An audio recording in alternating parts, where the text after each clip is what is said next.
going to try and cover a lot of content today, and then we'll open it up for questions. I'll start with comments, and then Chief McDermott, Chief of Patrol for the Chicago Police Department, will come up for comments after me to discuss car caravans and drag racing.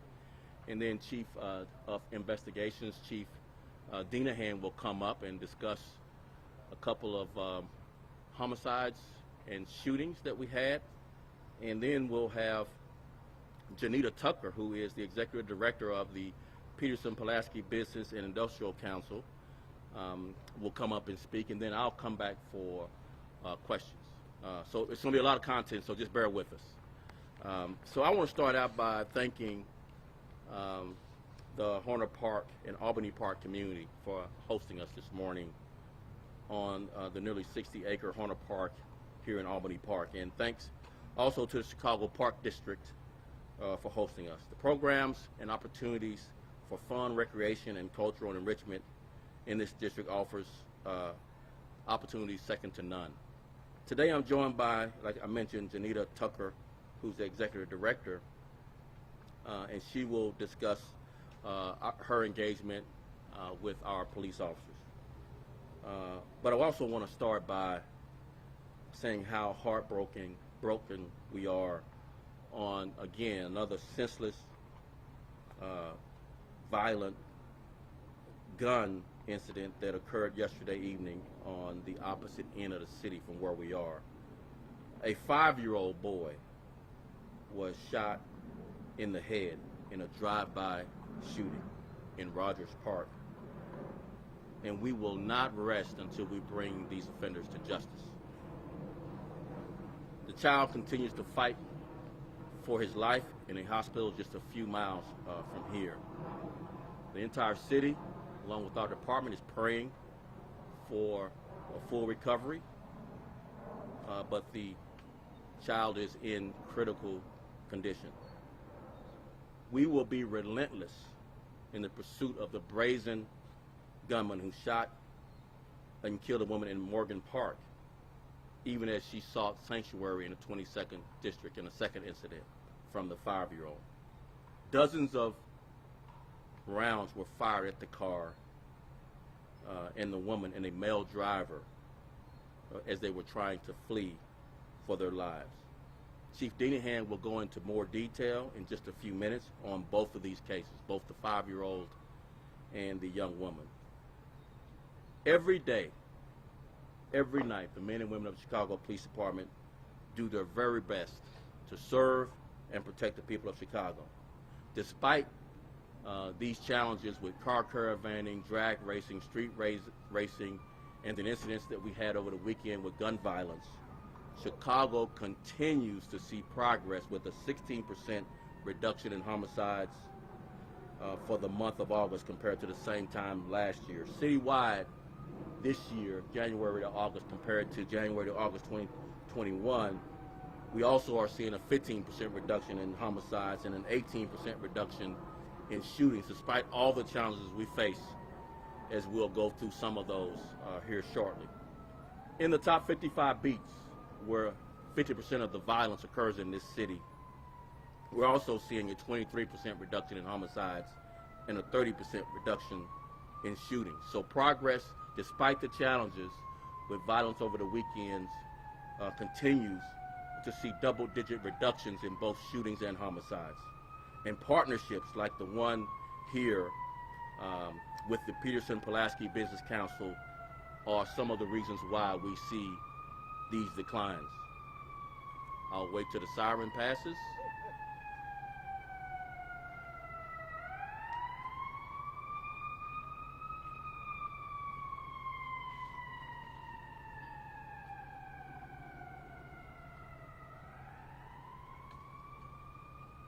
I'll have some further comments when I come back for questions. I'd like to go ahead and just turn it over to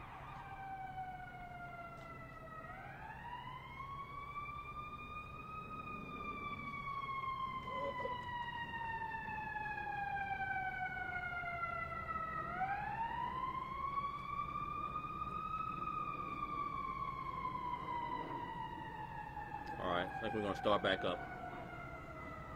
I want to turn it over to Chief McDermott to talk a little bit about the drag racing and car caravanning over the weekend, and I'll come back after Chief Dinahan and Mitch and Janita speaks. Okay? Thanks. I'm sorry, Brian. Morning, everybody. First, I'd like to thank the men and women of this department for their hard work, for putting their lives on the line every single day to protect the citizens of our city. Drag racing and drifting are not only illegal, but are dangerous to the drivers, the spectators, and to the general public. The Chicago Police Department will enforce the recently passed ordinance which holds those participating in drag racing and drifting accountable. Those who are caught violating the ordinance could have their vehicles impounded and face a fine of up to $10,000. In addition to drifting and drag racing, CPD will strictly enforce all violations of the law, including the unlawful covering of a license plate, which is also subjects a vehicle to impound. Over the weekend, as CPD officers worked to ensure public safety and curtail this dangerous activity, they were assaulted with bricks and bottles, and several squad car windows were damaged. Attacks such as these are unacceptable. Anyone committing an assault or battery against a police officer will be arrested and prosecuted. The Chicago Police Department has a plan to address these caravans and illegal activity. Our primary objective is the safety of our officers and citizens of our city. Our plan is a coordinated effort between multiple city agencies and bureaus of the department that can be scaled up or scaled down at any time. Not only are additional resources added for enforcement, city assets such as salt trucks, mobile pod trucks and trailers, tow trucks, and additional technologies are being utilized. We have created a caravan task force whose primary purpose is to enforce our existing ordinances for drifting and drag racing. They also impound vehicles. They identify offending vehicles that were not immediately apprehended for future impound. The city's new ordinance allows CPD members to impound vehicles that were positively identified by pod, private camera, or by an officer's observations after the date of time or time of occurrence.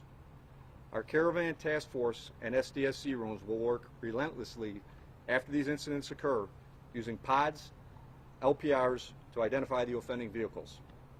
For those of you who think you have gotten away with these crimes, they may soon find their vehicles towed, impounded, and face up to a $10,000 fine. Let me say that again because I think it's very important that everyone understands that. For those of you who think you have gotten away with these crimes, you may soon find your vehicle towed, impounded, and face up to a $10,000 fine. Enforcement activity over the weekend includes 9 arrests, 7 vehicle impoundments, and we've identified 22 requests for vehicle impounds at future dates. I fully anticipate that the department will identify more vehicles by the end of the week. At this time, I'd like to turn it over to Chief Dinahan. Before Chief Dinahan comes up, part of our strategy on the street drag racing is to capture what's occurred on video, to include what's captured on social media. So one of the things that these groups do is that they highlight their drag racing on social media, but that's evidence for us to tow their car at a later date.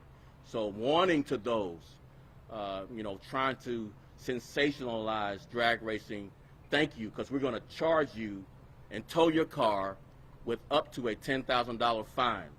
So as you continue this behavior, it's going to come at a high cost to you or the other owners of these cars. And I'll turn it over to Chief Dinahan to discuss the 2 incidents with the 5-year-old, the first one, and then in the 22nd district. Thank you. All right, thanks, Superintendent. As the Superintendent mentioned, we had a 5-year-old that was shot in the head in the 7600 block of North Paulina. And for that incident, the mother and father were in the car with the child, at which point the father exited the car for a brief moment, and a separate offending vehicle fired shots, striking the child. The mother drove directly to a hospital in Evanston. And for this incident, the detectives are seeking information to help solve this crime. The child's in extremely critical condition still at this time, and the detectives need some assistance. So you can go to cpdtip.com, or you can call Area 3 detectives. We definitely need some assistance to help solve this crime. As the superintendent mentioned, just a reckless act and another child suffering a gunshot wound to the head. For the second incident we wanted to cover, as the superintendent mentioned, it actually happened in the 22nd District stations, like basically their driveway, right where the wagon kind of pulls into the station. For that incident, once again, we had 2 individuals in a car, and a separate vehicle was chasing them around for several minutes, shooting at them. And this, the victim's vehicle was obviously trying to get away, at which point, several minutes later, when they came across the police station, they were pulling in there, obviously seeking safety, when the offending vehicle once again stopped, discharged their firearms, and once again causing the death of a completely innocent female victim. That car fled the scene, and the detectives are out investigating that crime as well. But once again, we believe that somebody knows who these offenders are. They can call Area 2 detectives to provide information anonymously, and you can go to cpdtip.com. Once again, provide information anonymously to help the detectives solve this crime and bring these offenders to justice. At this point, I will turn it over to Janita Tucker.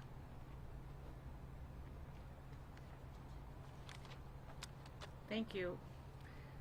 First, let me say that I'm very happy and honored to be here this morning.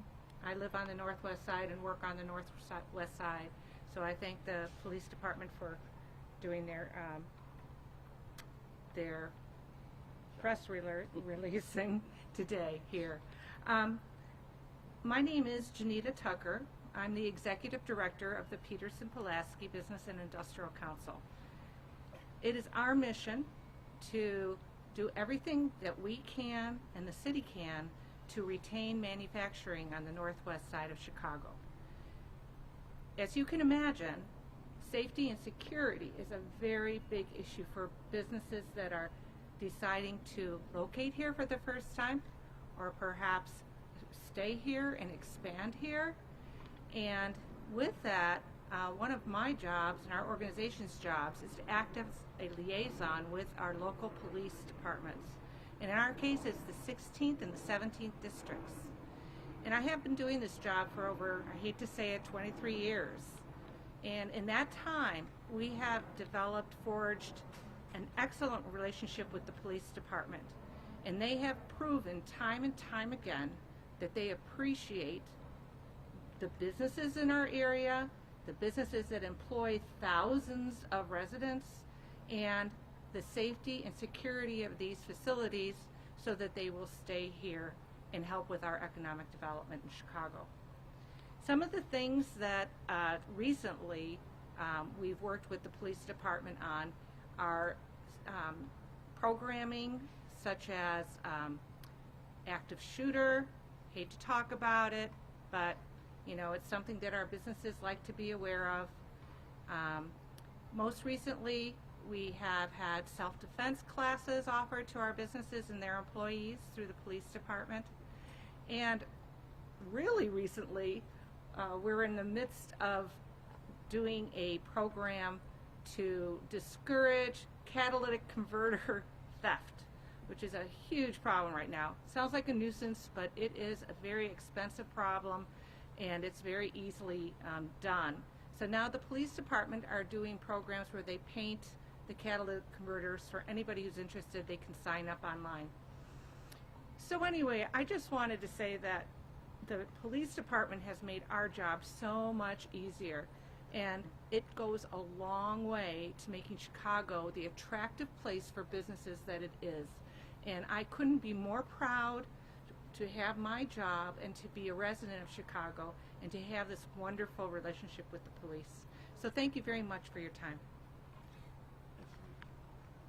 So we'll go right to questions. We could just go kind of right to left.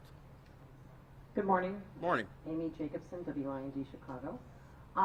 Besides the fact that you made some arrests and vehicles were impounded, 6 police vehicles were damaged, 1 police officer almost lost his life. What are you doing to keep police safe? Because there was rocks thrown at officers, bricks, and fireworks. So one of the things that I really want to highlight, and thanks for the question, is holding people accountable. Just because we didn't arrest you or tow your car when the incident happened, there's video of you. There's video of your car and your behavior. And we won't rest until we bring everyone involved with harming our officers, damaging property, city property, our squad cars, to justice. And we'll prosecute them to the fullest extent of the law. And they need to hear that. So thank you for the question. One follow-up, about the salt trucks and tow trucks, this caravan task force, how many officers have been assigned to that? And if you hear that something's going to be happening because these events, the drifting events, were, promoted on social media, are you monitoring social media? And if you hear that, are you going to send the salt trucks there right away to stop it? We don't want to give away much of our methods, but we are well aware of this group and what they're trying to do. And by the way, it's a national phenomenon. Other cities, Portland over the weekend had similar challenges. New York City has had similar challenges. Los Angeles has similar challenges. Chicago's not the only city where this drag racing drifting is occurring. So yes, we do have intelligence. We don't want to give away our methods, but we will hold you accountable for this behavior. Regardless of when, we are going to be relentless in identifying you. Many of these cars have special markings, so we won't necessarily just need the license plate number. Because they're proud of their vehicles, we're going to tow their vehicles. And it's going to be up to a $10,000 fine to get them out. So because they really sensationalize on social media, as I mentioned, that's evidence for us to continue to hold you accountable. Because as long as there are no consequences, this behavior will continue. And so we are committed to more consequences for these people, especially taking the cars that are being used for this. Yes. Hi, Superintendent. My name is Jake Sheridan with the Chicago Tribune. There was a woman killed crossing the street at 6400 South Cicero at 137. Is there any reason to believe that that was related to drag racing? Is there any more? We don't have that connection. That would be pure speculation at this point. Brenda, do you have any further update on that one? Major accidents. Go ahead. We have a major accidents unit, and the major accidents is aware of it and investigating, and then the car that ultimately caused the crash, then they will once again use technology and track it back. And if there's any connection, we'll be able to figure out at this time, but we don't have that connection, at this time right now. Investigation's pretty new and ongoing. And on this task force, is that new? Was that created after the ordinance or after continued car caravans? We've done a lot of work on this before the ordinance. I'll have Chief McDermott come up and just talk about some of the work he's done. He's taken the lead on this. Again, it's a challenging phenomenon. It's very dangerous behavior by these people, not only for the people drag racing, but for spectators. So I'll have Chief McDermott talk a little bit more about what we've done. So I think the superintendent summed it up pretty good already, but I got a couple points. So the task force has been around for about 4 weeks now. After we noticed the uptick in the pattern of the caravans coming downtown, we decided to create the task force and try to put an end to this type of behavior. We're not going to win, this battle overnight. We had a pretty successful weekend with 9 arrests, 7 impounds. We have identified 22 cars for future impound. I fully anticipate by the end of the week that the caravan task force, when they do their follow-ups, our SDSC rooms, when they start reviewing pod video, we're going to be able to identify vehicles not only by their license plate, but like the superintendent said, by other markings on their car. And this will make a big difference moving forward. Our activity over the weekend will double next weekend, and the next weekend, then we'll start to see it. When you're talking, the number of cars that I just talked about, when there's 200-300 cars out there, you're looking at 10% of the cars either being impounded or identified for future impounds. And add those numbers up over the course of a couple weeks, these guys are not going to continue with this type of behavior. And if you recall how we pursued the people that were looting, it was weeks, months, and for some a year later, but we end up posting video of people we couldn't identify. So we're going to use every resource possible to identify the people and the cars involved and hold them accountable at some later date. Because when we don't have consequences, they are going to continue. So that number of cars impounded will grow. Yes. Superintendent Dane with Fox 32. A couple things. One, I talked to some of the residents who live in the condo buildings downtown, racing with the curve at Wacker and Columbus over the weekend. Yep. And they're very frustrated. They say that they started calling police. It was 20 minutes before they saw an officer respond, and it took over an hour to break up that large crowd that was down there. I also was texting this morning with Alderman Brendan Riley, whose ward is in that area, and he's very frustrated as well. I want to read you his response. says at the end of the day, it comes down to aggressive enforcement. I help write the laws. That's my role. We need the superintendent to take this seriously and allocate the resources necessary to stamp it out. What's your response to that? I've given the response already. I spent a lot of time just talking about this in this presser. We've done the dedicated resources. What maybe you didn't have in your question was the complexity of the challenge. These people don't just show up at one location. They show up to multiple locations. They plan these meetings, and they drive throughout the city before they land at one spot. So it's a very complex issue. I think what we've done this past weekend shows the seriousness of this by towing 9 cars and identifying 20 others to be towed later. And like Chief McDermott mentioned, likely that number to grow as these people continue this behavior until it wanes. So again, it's a very simple get it done, but the complexity of getting it done includes doing it in the way that we're doing it, holding people accountable, towing the cars.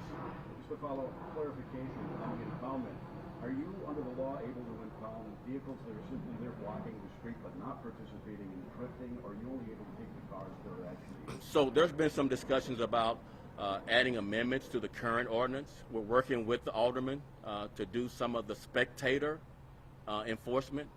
Some cities have spectator enforcement, violations just as a spectator. So but we have to rope all of the things that's happening there, the spectacle of it all. I mean, the fact that you're planning it. I mean, at some point we need to add layers of enforcement. This was a good start, though. This gives us an extra tool that we didn't have to be able to tow at a later date. But we want to talk further about even more amendments to the ordinance to make it even stronger to discourage this kind of behavior. Yes. Hi, Superintendent. Karen Jordan with ABC7. Can you talk more about the shooting outside of the 22nd District, just the brazenness that it took place outside of the police station? So we've repeatedly said this. Criminals, particularly violent criminals, feel empowered. They have no respect for life or law enforcement and our officers' lives. This is the 3rd year running now of record levels of officers shot at or shot in this city. Record levels. This year surpassing last year's record levels of officers shot at or shot. And yet our officers consistently show bravery and courage in pursuing these people and bringing them to justice. So again, it is shocking that a police district is not a safe space. But our police officers have been attacked these last 2.5 years at levels not seen in this city's history. So again, holding violent criminals accountable in our courts, you know, the high bonds and no bails for violent offenders is quite appropriate at this time. And I hope we can persuade those judges to do and follow up with holding violent criminals more accountable than they're being held right now. And also about the 5-year-old shot last night, at least a dozen children killed and a lot more shot at. Can you just talk about how do we keep our children safe? By holding violent criminals accountable in the courts. Holding violent criminals accountable. When they're caught in possession of an illegal gun and they've got a violent criminal history, hold them accountable differently than a person with no history. Don't treat illegal gun possession as if everyone possessing a gun is the same. Those violent criminals use those. Officers risk their lives taking those guns off people. And they find those people in a revolving door getting right back out and on our streets and harming our babies. So again, I just repeat, hold violent criminals accountable in our courts, and you will see a safer and safer Chicago. So, Mariano Achilles with Division Chicago. We were wondering, I mean, the city has a new ordinance, tougher punishment, even a task force at the police department dedicated to the drug racing and drifting. What does it say about the resiliency of these people still doing these things in our streets? And you were talking about tougher laws, or maybe just working on bringing these people to justice. But is there any other way to try to solve this thing? Maybe at a community level? So this is not a new phenomenon. Drag racing, street racing, not only It's not new in this city. It's not new across the country. It's just reached really a fever pitch, and increasingly become more violent toward cops. I mean, throwing bottles at cops, throwing bricks at cops. There was an incident several weeks ago, drag racing, where fireworks are being shot at cops. So people think this is fun behavior. And what we need to do is just make this a very serious criminal offense. What we are concerned about is not only drag racers harming someone by losing control of a car and hitting some innocent bystander, spectators being hit. These cars are going at very high rates of speed, so our officers are prohibited from running their cars at that high rate of speed, trying to capture someone driving recklessly, which would cause more harm to the public. So, it's a complex issue, but again, I think what the council has started doing as far as looking at ordinances that can hold these people more accountable, primarily taking their cars. We need to do more of that, more amendments to this ordinance to be able to take their cars, and then that would discourage their behavior. Yes. Good morning, Superintendent Sean Lewis from WGN. Two questions. First, for my colleague Ben Bradley. The IG just came out with a report saying that 10% of CPD officers had to work 10 or more consecutive days in April and May. He says and points out that this was long before the 4th of July or Memorial Day. Any comments on the officers from this report and anything that you've done since then to try to keep that stress level down on your officers? Sure. So accuracy, can I do a fact check on that question? It's not 10%. There was 1,000 scheduled. Yeah. But the IG report actually said 5 or 6 actually worked beyond 10 days. That's in the report. I'm just quoting from the report. So not accurate. It's 0.00 something. But we are exempting more members whose schedule come up against working those longer days in a row, 10 or more. So since April, since that report, we've exempted more and more officers. We think we have all of the work groups exempted that would have the opportunity to work. Now, we also have to deal with volunteering to work, with our scheduled work. So sometimes officers volunteer and then we cancel an RDO, and then that's the thing that makes them cross the threshold of 10 or more. So we have work to do as far as some of the loose ends, but I believe most of it has been captured and we've exempted. We're not canceling days off for Labor Day, for example. So we're concerned about our members' work schedules. We've made exceptions to officers, and we've added some relief to the council day off rotations as well.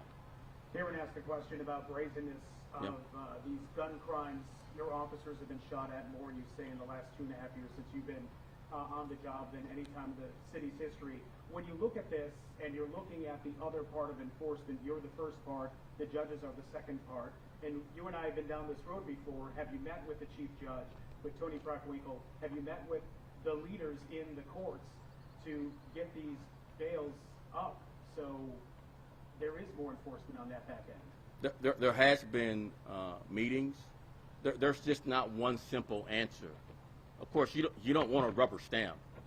I mean, there's a reason why our democracy separates the judge's powers from enforcement. We don't want to be judge and law enforcement.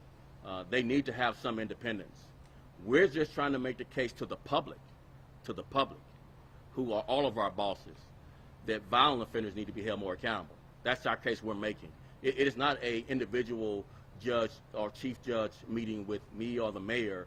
It's the public sentiment that I don't feel safe.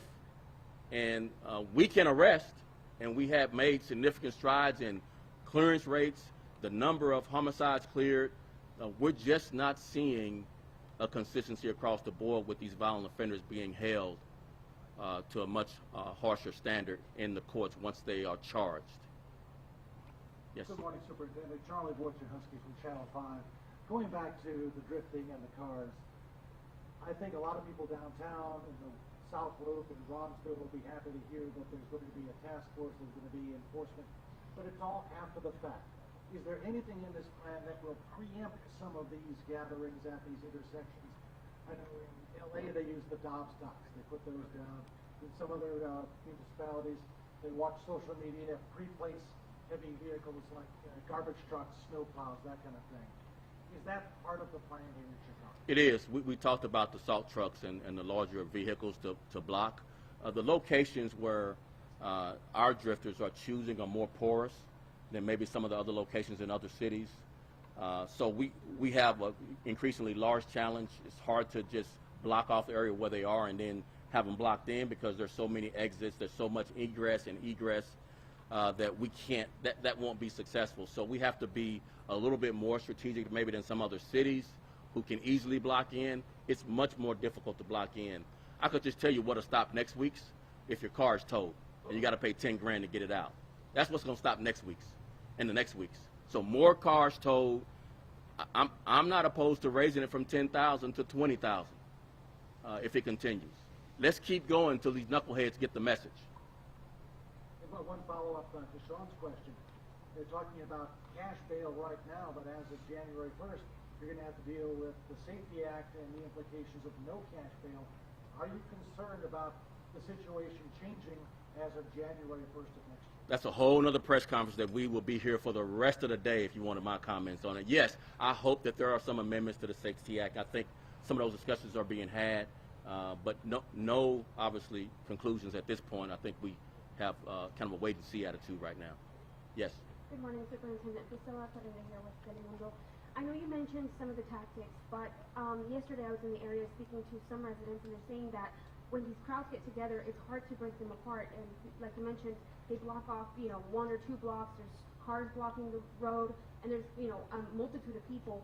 Can you describe a little bit the strategy or the way officers go into these crowds and they break them apart? What's the number one priority? Is it just to break them apart and maybe do the impounding later on? So it's both and. So we are monitoring social media, but these folks are very clever on social media. They'll have closed chats, and they'll send us one direction on the open, public-facing social media conversation, and in the closed chat they'll go somewhere else.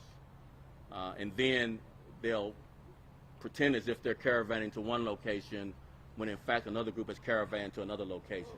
Likely 4 different groups across the city when they're trying to plan to defeat our tactics to show up at location A and a little bit of a bait and switch at location B. So it's very complex. Our strategy is to take their car and increase the impoundment up to $10,000. Not many people can afford to get their car out of the pound that they spend already a lot of money on the car, and now they got to spend $10,000 to get it out of the pound. So that's our strategy. Yes.